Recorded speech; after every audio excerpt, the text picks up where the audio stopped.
Essa época do ano é uma época interessante, né?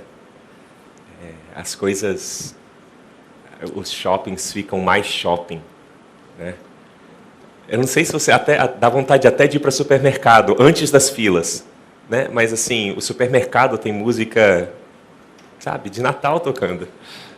É convidativo. Tudo que você vê está em promoção. Tudo. E, e, o Natal parece que suscita na gente a vontade de estar junto, a vontade de celebrar. Aí a gente tem a celebração de tudo quanto é lugar, né? Até a celebração dos inimigos de 2016, aí junta todos os inimigos, celebram e tal. Tudo é motivo para celebrar. Os restaurantes estão achando o máximo, né, Paulo? A predileta está soltando rojão de todas as confraternizações que o povo vai lá, come pizza, pizza, pizza e deixa a grana lá. E isso é ótimo, é ótimo. Quem dera que tivesse Natal 3 vezes no ano. A gente faliria, mas seria bom pelo espírito do Natal. E algo que tem estado em minha mente, por isso nós propusemos refletirmos sobre encontro com Emmanuel, não é de forma alguma uma tentativa de trazer mais religiosidade ao Natal. Isso já tem demais. No Natal parece que existem esses dois polos. Ou você vai para todas as confraternizações, os reencontros de amigos e tudo mais, ou então você vai para a igreja, né, para fazer coisas que crente faz. Ou se você não é crente, para fazer coisas que cristão de verdade faz, né? E parece que tem esses dois polos, e me parece que nos dois polos nós perdemos o mais importante, o Deus conosco, não o Deus ausente das confraternizações. Porque, assim, de boa, é legal a confraternização, mas a última coisa que a gente pensa é que Deus está lá, né? Não, aqui é coisa nossa. Deus não precisa aparecer. Se ele aparecer é legal, mas para quê? E já no outro lado religioso, é um negócio tão de Deus, que é tão distante, é tão ritual, é tão show. Show.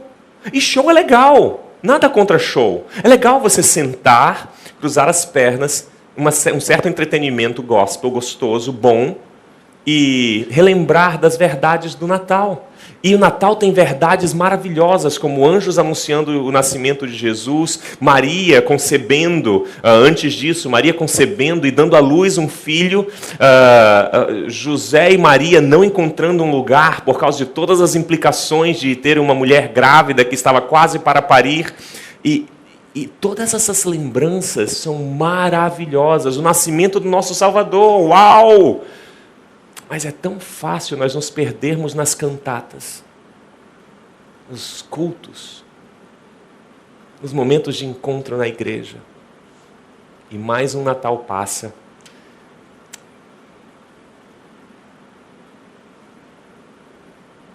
Sem que a gente realmente encontre o Emmanuel. Deus conosco. Mais um dia 25 de dezembro, que não foi o dia que Jesus nasceu. É um dia pagão e bem-vindo à sua cultura, você é pagão. Assuma isso, você é um pagão que se converteu e que celebra o nascimento de Jesus dia 25 e vamos continuar celebrando com árvore de Natal, presentes e peru. Não tem problema nenhum. Mas perdemos tantas oportunidades de encontrar Emmanuel, Deus conosco. Um Deus que se faz carne e habita entre nós como nós, sentindo o que sentimos e vivendo como vivemos e vencendo.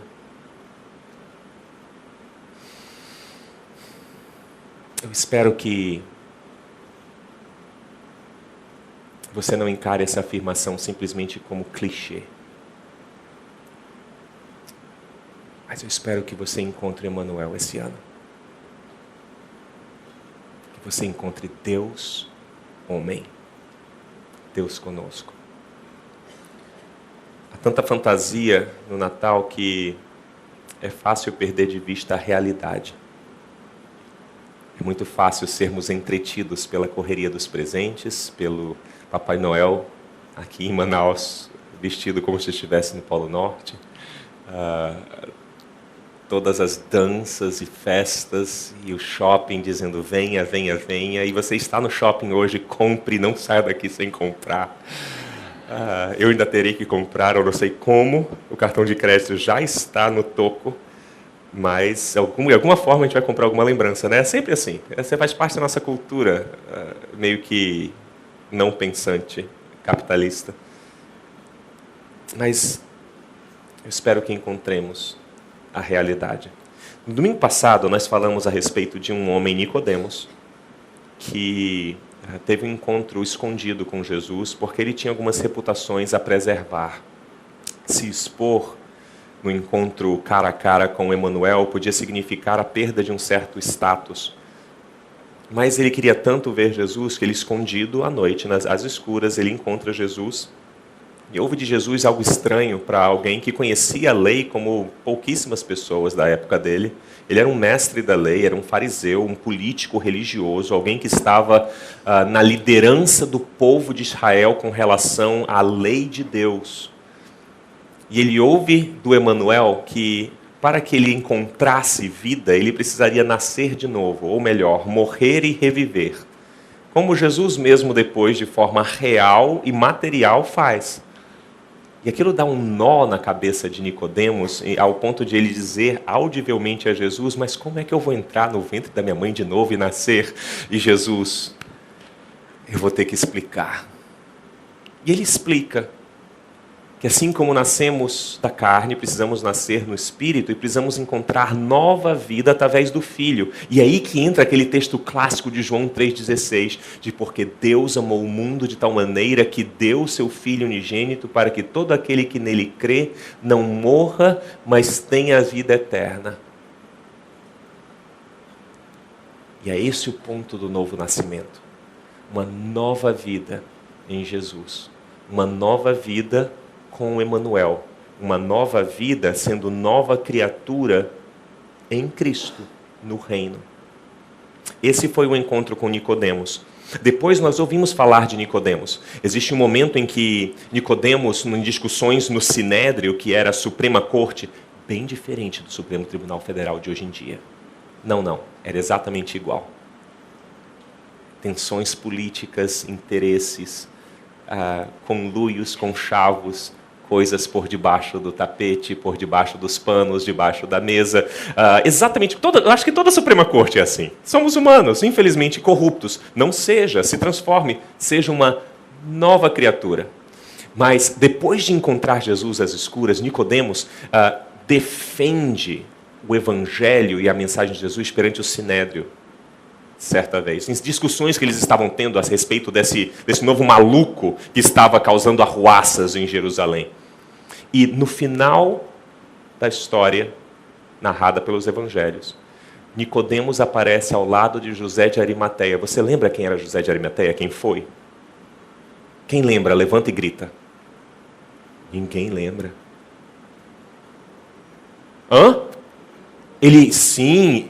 Era um cara rico, que seguia Jesus e que, junto com Nicodemos, preparou o lugar para Jesus ser colocado depois de sua morte. Aquele lugar de onde a pedra é depois tirada e os anjos vêm, causam terremotos, soldados correm, tudo mais que você já viu várias vezes na Páscoa. E isso, para isso que servem as dramatizações, para a gente ter alguma coisa visual quando a gente não lê. Foi piada não, é sério. Quando a gente não lê a Bíblia, a gente tem que ir para um lugar visual. Quando a gente lê, a gente não precisa ir, porque a gente pode imaginar, é igual filme e livro. Você lê o livro e, poxa, olha que coisa maravilhosa você vê o filme. Sério mesmo? Cara, não tinha mais criatividade que isso? É às vezes como eu me sinto em algumas peças cristãs. É tipo, sério que vocês acham que a Bíblia disse isso? Tá bom. Mas, naquele momento com José de Arimateia, depois da morte de Jesus, é José de Arimateia e Nicodemos que fazem todos os trâmites legais para que houvesse um lugar para Jesus descansar por algumas horas. Nicodemos nasceu de novo. A tradição católica fala várias coisas a respeito de Nicodemos, e é muito interessante ler, porque provavelmente muito daquilo é real. Muito daquilo que falam a respeito de São Nicodemos é real. Santo homem, servo e seguidor de Jesus Cristo. Hoje, nós falaremos a respeito de atitude. Porque a atitude que temos diante do Emanuel condiciona o encontro. Eu vou repetir para você. A atitude que temos diante do Emanuel condiciona o encontro.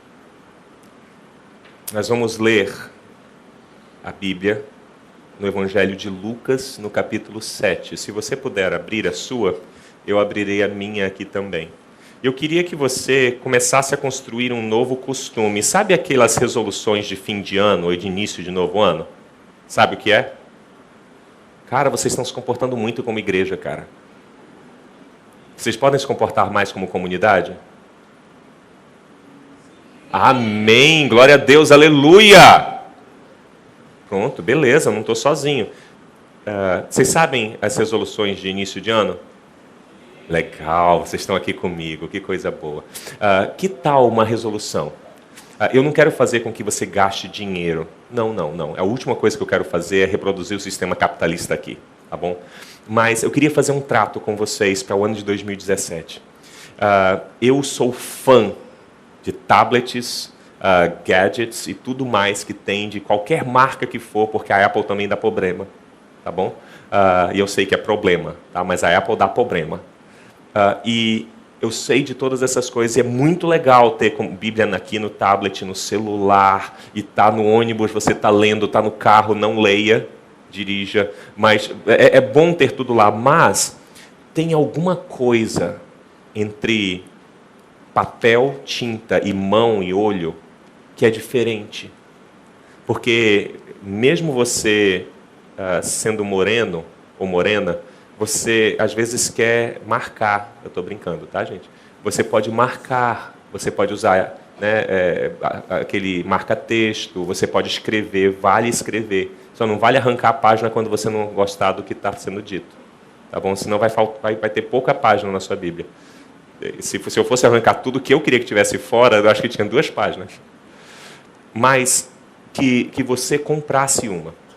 E deixa eu sugerir uma versão. Hoje em dia existem muitas traduções e versões. Para a gente estar na mesma página, compra a Nova Versão Internacional, NVI. É a que a gente usa mais comumente aqui na CV. E aí começa a trazer. Aí você diz, mas Winston, fico com vergonha de andar com a Bíblia por aí no shopping depois, porque eu passo o dia no shopping. Já que eu vou pagar o estacionamento de qualquer forma, eu passo o dia no shopping. Fique com vergonha não. Logo que terminar, passa no carro, deixa no carro e anda sem vergonha pelo shopping. Né? Porque é chato, né? Ficar andando com um livro por aí, ainda mais um livro de capa preta, o povo pode achar que você é crente. Né? É perigoso hoje em dia o povo achar que você é crente, que podem te associar a certos grupos que você não quer ser associado. E eu estou contigo, eu também não quero ser associado a alguns grupos. Então eu guardo a minha Bíblia logo depois da reunião. Pode ter certeza, guardo bonitinho lá no meu carro e deixo lá. Mas é bom ter, para que ao fim do ano você possa ter algo a voltar. Textos marcados, riscados, orelhados. Sabe como é que se orelha um livro? Faz assim, ó, marca, e aí escreve. E, cara, uma Bíblia toda marcada é igual um GPS já com todos os pontos marcados em Miami. Você já teve essa experiência de chegar lá com o GPS todo marcadinho? Quem já teve essa experiência? Vocês precisam viajar mais, só o Nelson que teve essa experiência. Mas é diferente. Um mapa marcado é facinho.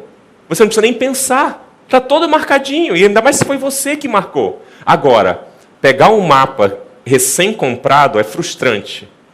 Ele nem abre no lugar certo. Agora, quando a gente marca, parece que tem alguma coisa, os cristãos velhos aí, que já estão há 30 anos na igreja, vão saber disso. Uma Bíblia já marcada, ela parece que abre sozinha no texto que você quer. Quem já sentiu isso? Eu estou falando, você abre assim, ela já direto no texto que você queria. Quando a Bíblia está nova, eu tenho raiva de Bíblia nova. a página cola, o texto não está no lugar que ele devia estar. Né? Quando você vai, não, ele está bem aqui, não está lá. Porque é nova, alguém colocou ela no lugar errado. Então, todo esse tempo para falar, compre uma Bíblia, se você não tem. E em comprando, traga no domingo de manhã, para a gente poder estudar. Tá bom? E em trazendo, leia. É isso aí. Mateus 7:36 em diante. Desculpa, gente, eu falei Lucas, não? Eu falei Lucas. Eu queria testar se vocês estavam acordados. Lucas 7:36. Diz assim, o evangelista: convidado por um dos fariseus para jantar, Jesus foi à casa dele e reclinou-se à mesa. Ao saber que Jesus estava comendo na casa do fariseu, certa mulher daquela cidade, uma pecadora, trouxe um frasco de alabastro com perfume e se colocou atrás de Jesus a seus pés. Chorando, começou a molhar-lhe os pés com suas lágrimas. Depois os enxugou com seus cabelos, beijou-os e os ungiu com perfume. Ao ver isso, o fariseu que o havia convidado disse a si mesmo, em seu próprio pensamento: se esse homem fosse profeta, saberia quem nele está tocando e que tipo de mulher é ela, pecadora. Então lhe disse Jesus: Simão, tenho algo a lhe dizer. Dize, mestre, disse ele. 2 homens deviam a um certo credor. Um lhe devia 500 denários e o outro 50. Nenhum dos 2 tinha com que lhe pagar. Por isso, ele perdoou a dívida a ambos. Qual deles o amará mais? Simão respondeu: suponho que aquele a quem foi perdoada a dívida maior. Disse Jesus: você julgou bem. Em seguida, virou-se para a mulher e disse a Simão: você vê essa mulher, Simão? Eu entrei na sua casa, mas você não me deu água para lavar os pés. Ela, porém, molhou os meus pés com suas lágrimas e os enxugou com seus cabelos. Você não me saudou com um beijo, mas esta mulher, desde que entrei aqui, não parou de beijar os meus pés. Você não ungiu a minha cabeça com óleo, mas ela derramou perfume nos meus pés. Portanto, eu lhes digo, os muitos pecados dela lhe foram perdoados, pois ela amou muito. Mas aquele a quem pouco foi perdoado, pouco ama. Então Jesus disse a ela, a mulher pecadora: seus pecados estão perdoados. Os outros convidados começaram a perguntar: quem é esse que até perdoa pecados? Mas Jesus disse à mulher: sua fé a salvou. Vá em paz. Lucas é um narrador maravilhoso. Em poucas linhas, ele conta-nos uma história que seria suficiente nós simplesmente lermos e irmos para casa, com a mensagem completamente compreendida, sem nenhuma necessidade de esmiuçarmos nada. Algum dia ainda faremos aqui, na comunidade, exatamente isso. Mas hoje eu gostaria de olhar um pouquinho para os personagens que estão presentes nessa ceia, ainda não de Natal, afinal de contas, Jesus já havia nascido, mas a tradição de celebrar esse nascimento ainda não existia. Mas nessa ceia de Natal. Eu digo por que ceia de Natal? Porque estão ali presentes Emanuel, Deus conosco, Jesus, o Cristo, o Messias, o enviado, o ungido, estava lá presente. E era uma festa que, de certa forma, creio eu, celebrava a presença de Jesus, porque Jesus foi convidado e ele provavelmente era a figura mais importante daquela festa. Aconteceu isso com Zaqueu, aconteceu isso com Levi, Mateus, lembra do discípulo de Jesus, que era publicano, e que convidou Jesus também para uma certa ceia, e lá ele entreteve os seus amigos e chamou os seus amigos para que eles encontrassem Jesus também. E essas festas eram meio que abertas. Então, analisemos os personagens presentes a essa festa. Jesus, a pecadora, e o professor. Eu digo professor porque esse homem era um fariseu. E para que você fosse um fariseu, provavelmente membro do Sinédrio, você deveria ser um mestre da lei. Porque o farisaísmo, que muito criticamos hoje, no século XXI, e já há alguns séculos criticamos o farisaísmo descrito na Bíblia, ele era um movimento muito importante, muito bom. Porque o desejo do fariseu era não errar diante da lei. Eles tinham como afã único de suas vidas fazer exatamente e viver de forma estrita todos os mandamentos da Torá. E para fazer isso, eles criavam até novos mandamentos que se distanciavam um pouquinho a mais da vida cotidiana, para que, cumprindo os mandamentos mais pesados, eles cumprissem o leve de Deus. Esse era o fariseu. Nós muitas vezes associamos o fariseu a alguém mau, alguém feio, alguém duro e intransigente. Mas Nicodemos era fariseu. E Nicodemos nasceu de novo. Então eram homens que piedosamente estavam focalizados em viver a lei do Senhor e assim fazer a vontade dele. Era o foco de suas vidas. E Jesus aparece lá na Judéia, agora em Jerusalém.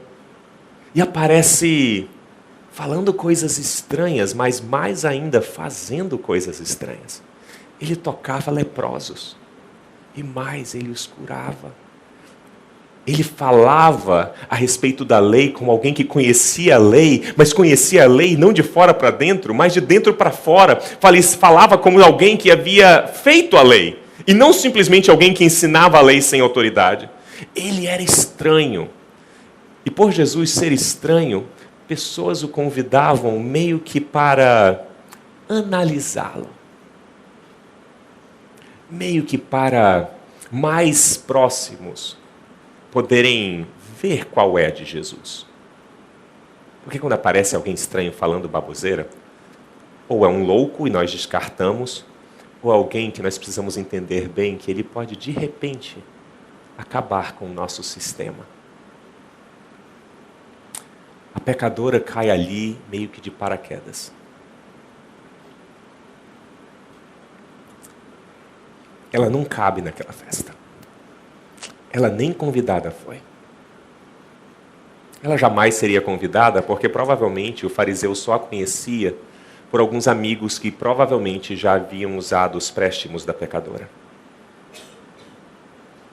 Senão, talvez, ele mesmo, como prática cultural da época, mesmo sendo fariseu e judeu, senão não existiriam pecadoras como ela.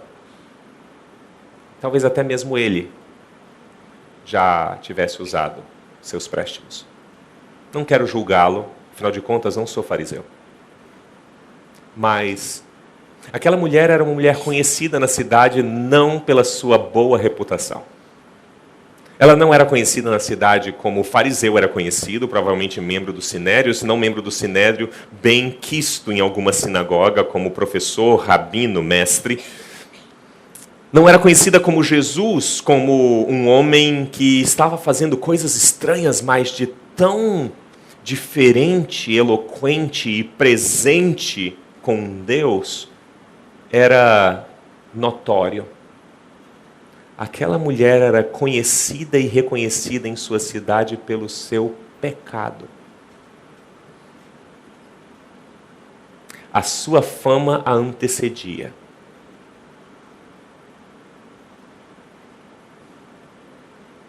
Provavelmente aquela mulher não tinha liberdade de andar em todos os lugares da cidade. Na sinagoga, muito menos. De forma alguma.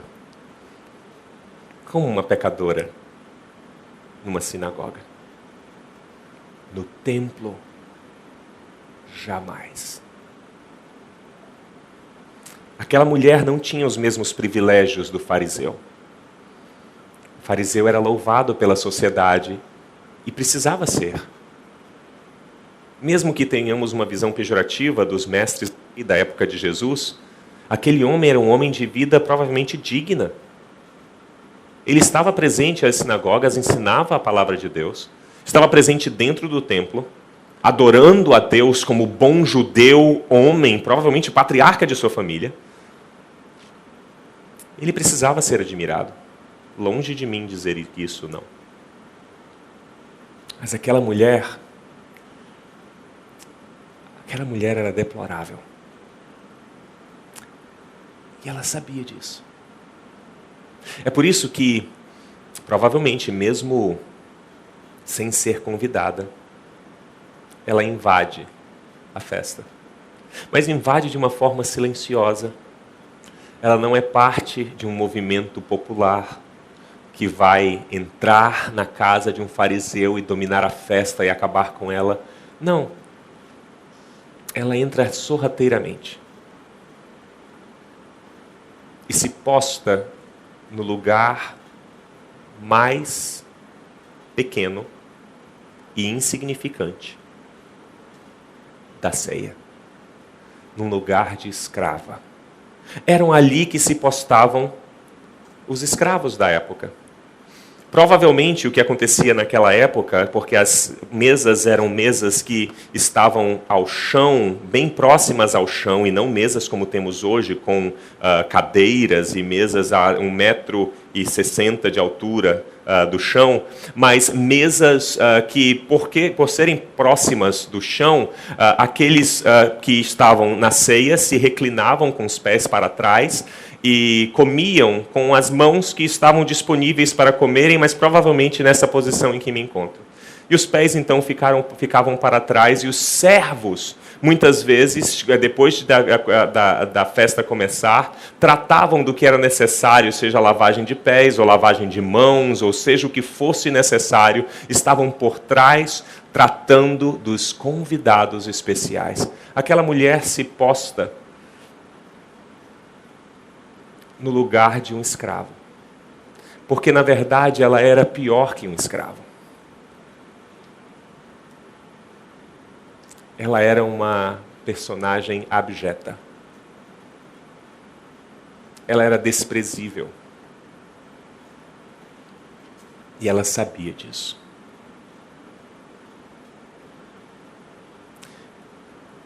Ela entra e não dá uma palavra na festa.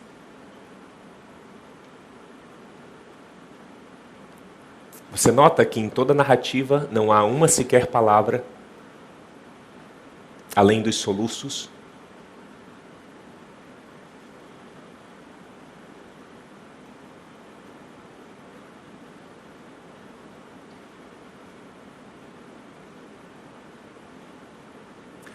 Aquela pecadora não se sentia digna de nem mesmo elevar sua voz.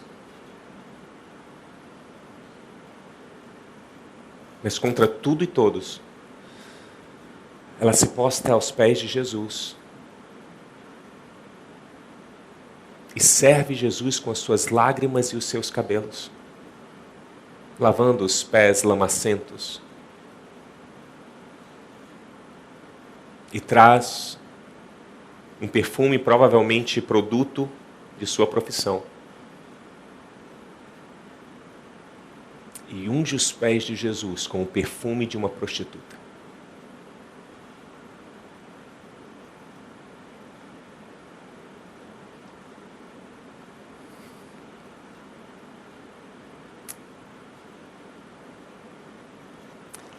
O fariseu e a multidão naquela festa vê aquilo tudo e é uma cena chocante e grotesca. Não cabe na ceia de Natal, com a presença do Emanuel, não cabe alguém com o gabarito da prostituta. Não cabe alguém ao lado de Jesus como ela. Então, imediatamente, aquele homem avalia quem Jesus é. Diga-me com quem andas e te direi quem és. Ele faz exatamente isso, todos nós fazemos. Não diga que você não faz, você também é preconceituoso. Você também tem os seus valores. Você também vê pessoas com certos estigmas sociais e imediatamente as coloca com certos rótulos, segrega e exclui. É assim que fazemos. Sempre.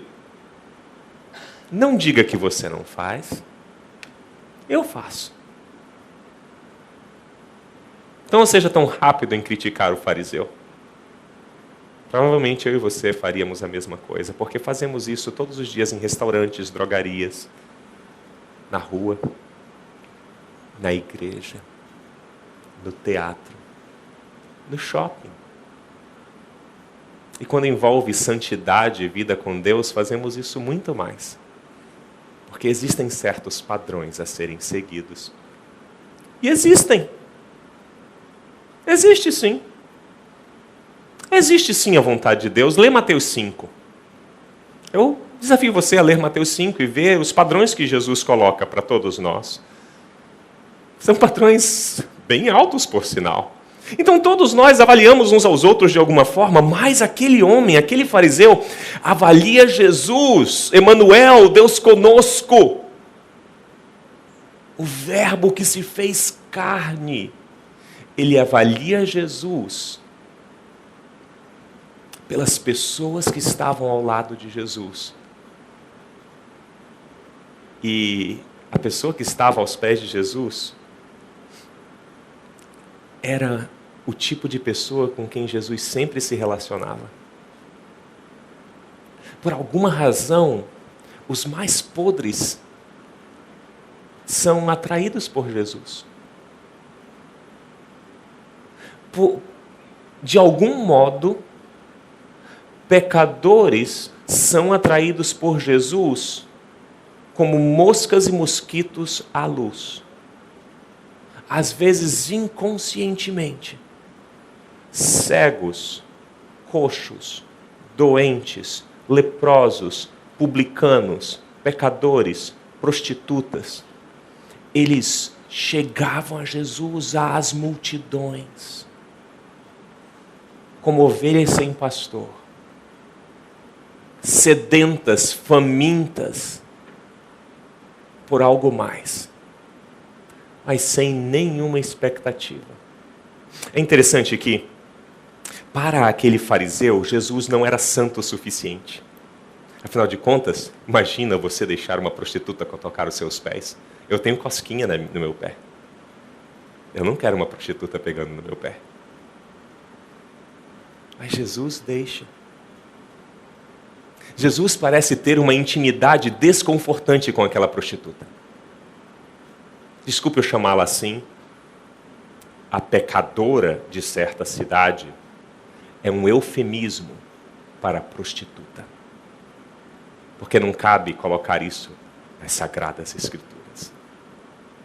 E eu não usarei o vernáculo popular de quatro letras para descrevê-la. Porque talvez essa fosse a melhor descrição de quem ela era. Jesus não era santo o suficiente. Na avaliação do fariseu, daquele homem, do homem religioso, do professor da lei, do homem que cumpria a lei, como você. Sim, como você. Na avaliação dele, Jesus não era santo o suficiente, porque as pessoas que estavam ao lado de Jesus eram pecadores. E pecadores do pior tipo, desse tipo aí. Desse tipo que você tanto luta contra. Isso. Jesus não podia ser santo, visto que ele estava acompanhado de pessoas assim e permitia que pessoas assim o tocassem. Jesus não faz o que um santo faria. Porque um santo mudaria de lugar, chamaria o anfitrião e pediria que aquela pecadora fosse retirada da festa, porque ela não cabia na festa de santos. Jesus não era boa pessoa na avaliação daquele fariseu, porque ele não preservava a sua reputação.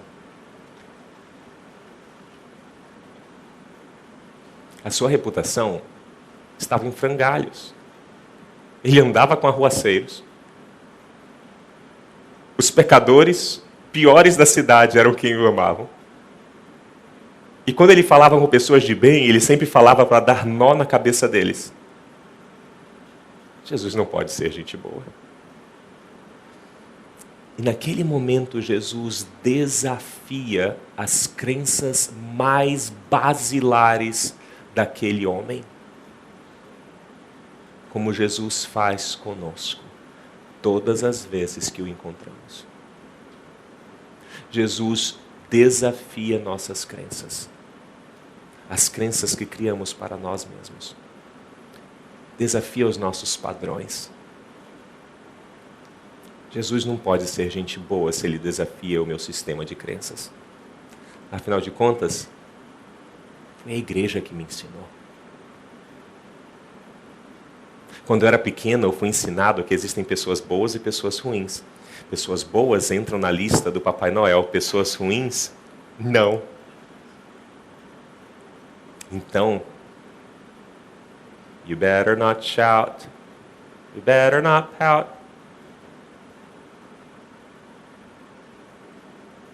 Papai Noel está chegando.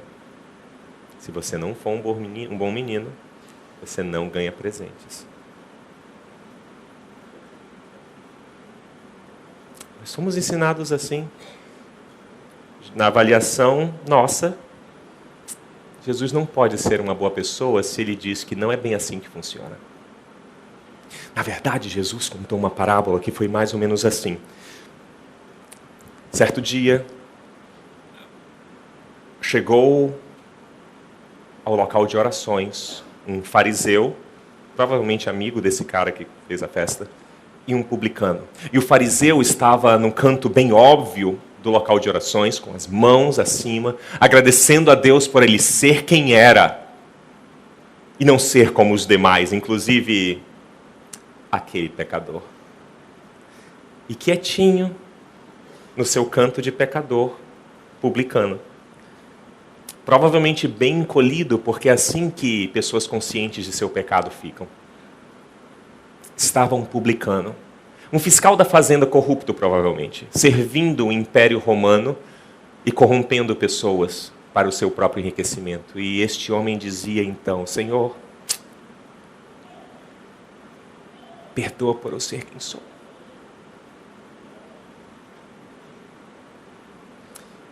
Então Jesus diz: aquele publicano saiu daquele dia justificado.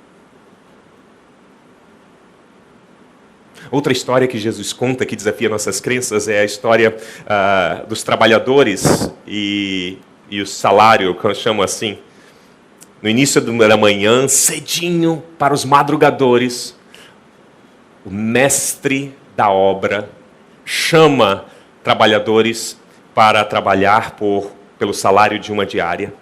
E depois, de hora em hora, por todo dia, ele vai arrecadando pessoas pela cidade para também trabalharem no seu campo. E no último momento da hora, sabe aquele momento quase perto de bater o sino? De acabou a obra de hoje podemos ir para casa, já não tinha mais nada para se fazer naquele dia, chegam os últimos trabalhadores e esses últimos trabalhadores ganham a mesma diária de um dia de trabalho. E os primeiros trabalhadores olham para o chefe e dizem: o senhor está maluco. E o chefe diz: por quê? Você vai pagar para nós a mesma coisa que para eles? E o chefe: sim. Eu não combinei com você que eu ia pagar uma diária? Sim. Você não ficou feliz quando eu disse que ia pagar uma diária? Sim. Qual o problema? Não, o problema é que você vai pagar para mim, que trabalhei uma diária, a mesma coisa que para esse vagabundo que não trabalhou nada. E o mestre então diz: você acha ruim a minha generosidade? E Jesus termina essa parábola laconicamente. Esse é o nosso padrão. O nosso padrão é um padrão de merecimento. No nosso padrão, e por favor não se esquive da realidade, no nosso padrão, no encontro com o Emanuel, não cabe essa prostituta.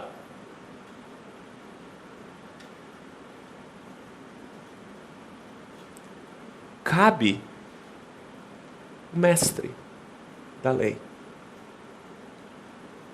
que avalia Jesus da forma que você provavelmente avalia quando não está sentado aqui e quando vê pessoas, pecadores, inveterados, mais uma vez buscando o trono de Deus para fazer o que eles sabem fazer. pedir perdão.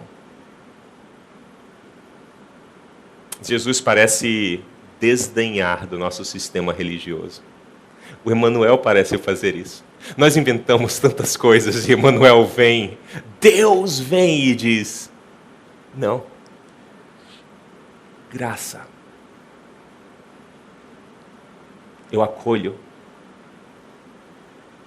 eu recebo. Jesus denuncia que o nosso sistema religioso é bem natalino,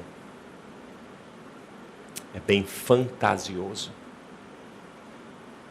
Creio eu que muitos de nós cremos em Jesus como um Papai Noel e não como o Emmanuel. A pecadora tem um encontro completamente diferente com Jesus, não um encontro avaliativo, um encontro crítico, um encontro religioso. Não, isso ficou nas mãos do fariseu. A pecadora, ela tem um encontro com Jesus em que ela cai de paraquedas como não convidada. Ela não merecia estar lá, portanto, ela aparece aos pés de Jesus sem qualquer expectativa senão uma. Ela não tem expectativa de quem Jesus seja. Afinal de contas, ela é a pior das pessoas. Quem Jesus pode ser? Qualquer coisa de Jesus é bom. Ela sabe quem ela é. Jesus não precisa ser muita coisa para ser melhor que ela. Seja Ele o Criador do Universo, o Verbo que se fez carne, Emmanuel, Deus presente, Deus conosco, Deus próprio em minha frente. Para ela, não há expectativa nenhuma. Senão a expectativa de perdão e redenção. Aquela mulher é uma necessidade só. Aquela mulher tem a necessidade, inclusive, de se enxergar como existente, como um ser, um ente verdadeiro e de carne e osso, porque para todos ela era simplesmente um objeto a ser usado por momentos de prazer de homens dignos da sociedade. Aquela mulher não existia. Qual a expectativa de uma pessoa assim? Existir.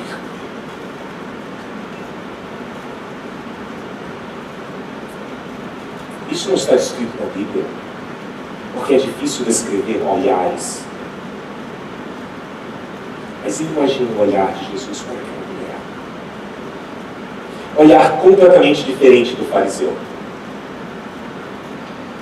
O olhar do fariseu era de reprovação, talvez desdém, de despejo.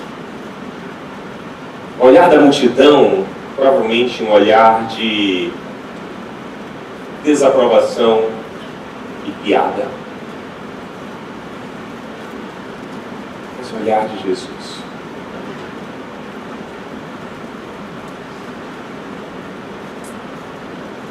No Emmanuel, aquela mulher encontrou existência.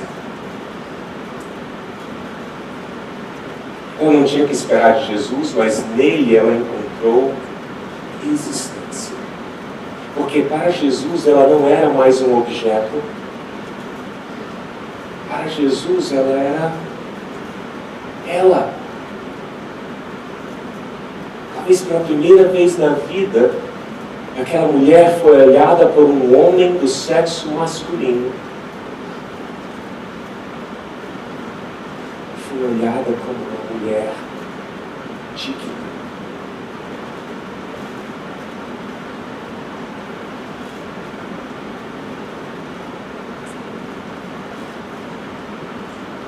Imagina ver do homem, aquela mulher, ao ser encarada por Jesus, consciente de sua indignidade, sendo olhada por alguém como digna, consciente de todos os seus pecados e por um olhar declarada justa. E não somente por um olhar, mas Jesus chega ao ponto de dizer: minha filha, os teus pecados estão perdoados. Minha filha, tua fé te salvou. Pá.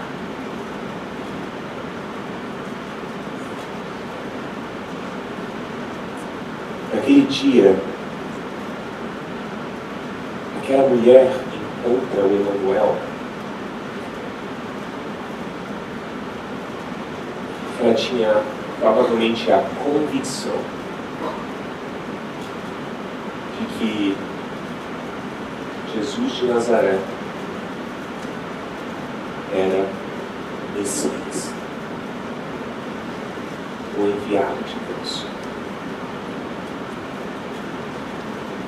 que podia dar-lhe vida.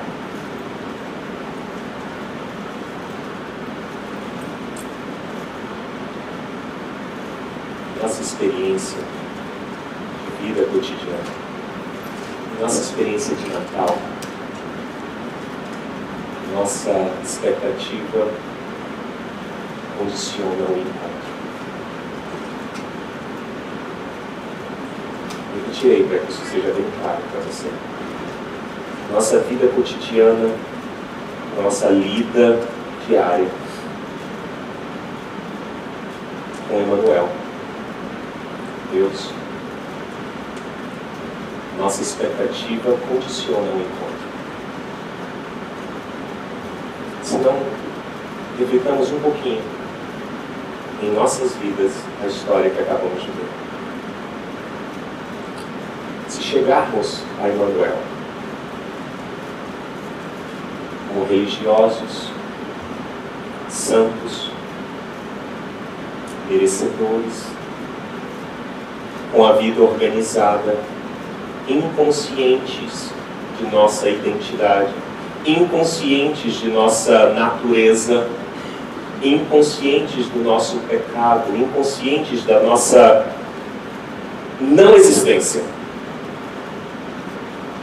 mas com uma certa arrogância bem característica das pessoas que tentam fazer tudo certo na vida.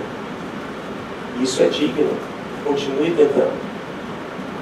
Mas se assim chegarmos aos pés do Emanuel, nós participaremos da história do Natal como o fariseu assim participou. Nós avaliaremos Jesus pelo Jesus que nós mesmos criamos. Nós avaliaremos o Emanuel por um prisma que não é peculiar a ele mesmo, mas que é peculiar a nós.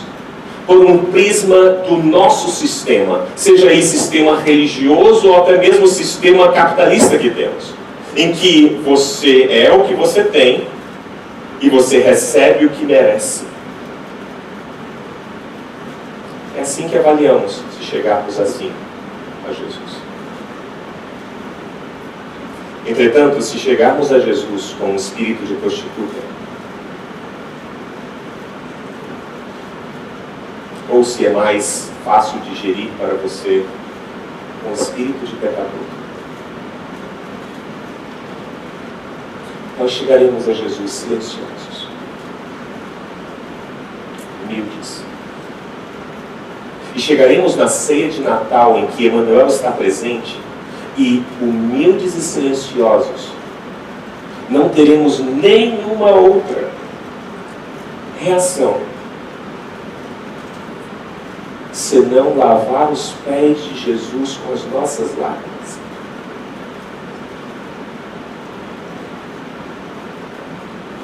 Porque diante dele o nosso pecado é exposto. Diante do seu olhar que nos traz dignidade, nós nos vemos indignos. Diante de sua presença que nos traz justiça, nós nos vemos inadequados à sua justiça. E é natural nós pesarmos um pouco sobre isso. Esse olhar de Jesus é cativante para pessoas como essa. Ao mesmo tempo, queremos fugir de sua presença porque Ele é santo. Mas não conseguimos porque Ele é acolhedor. Então, humildemente, nos sentamos aos seus pés e, chorando, lavamos os seus pés como servos, enxugamos com os nossos próprios cabelos e tudo aquilo que construímos pelos nossos próprios erros, nós derramamos aos seus pés.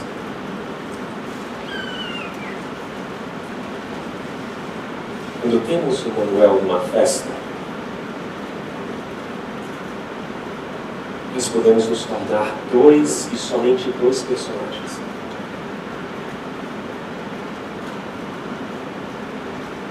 Podemos ser como a prostituta ou como o professor. Quem é você?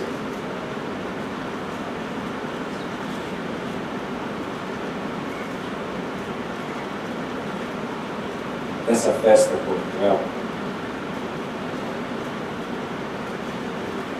qual papel você encarna?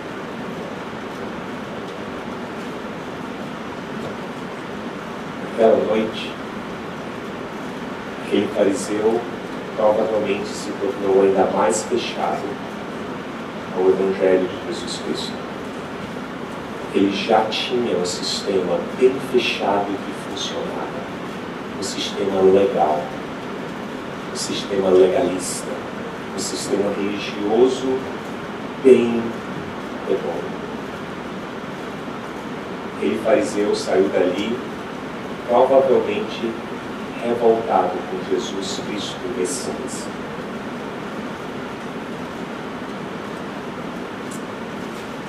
Aquela prostituta saiu dali uma mulher. Saiu dali justificada e digna, ainda olhada pela sociedade como impura, ainda rechaçada por seus concidadãos da cidade como prostituta. Mas ela sai dali tendo tido um encontro com o próprio Deus.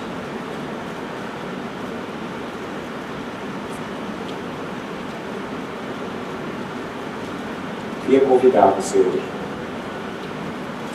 Então, você não vai vir aqui à frente e não vai levantar sua mão. Fica bem relaxado nesse caso.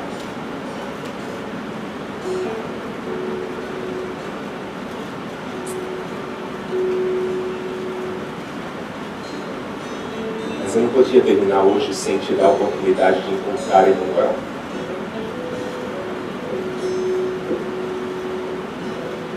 Porque Emmanuel está sempre aqui. Afinal de contas, ele é Deus conosco. Sempre. Mas é tão fácil ele passar batido.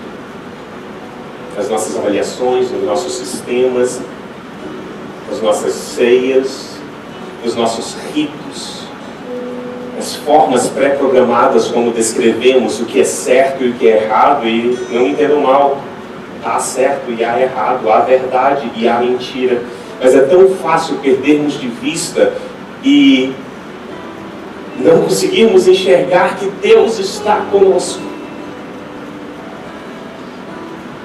Enquanto se tivermos um pouquinho do espírito daquela prostituta, Deus não tem como passar despercebido.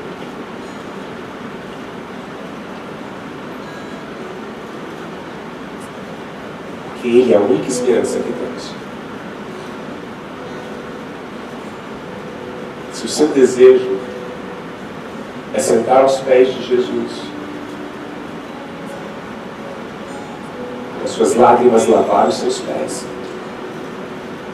com os seus cabelos enxugados, e derramar nele todo o fruto do seu próprio pecado, eu gostaria de convidar você a fazer isso hoje. Enquanto alguns de nós cantamos, e a banda também toca e canta, eu gostaria que você fizesse da letra que vamos cantar a sua oração. E fizesse, se isso é a primeira vez que você senta aos pés de Jesus, fizesse disso um dia marcante para a sua vida. O dia em que você compreendeu a sua própria prostituição. Alguns de nós saímos daqui exatamente como entramos, porque somos fariseus. Talvez você faça isso, e minha oração é que você encontro em alguma festa o Emanuel. Mas há outros com o espírito de prostituta. Eu quero que você saiba, o olhar que Jesus tinha, que teve para com aquela mulher pecadora, é o mesmo hoje. O Deus conosco, que lá estava, é ainda o Deus conosco que conosco está. E o olhar dele ainda é o mesmo. O olhar que traz você a existência, o olhar que traz a você dignidade. É isso que o encontro com o Emanuel nos traz. Espero que você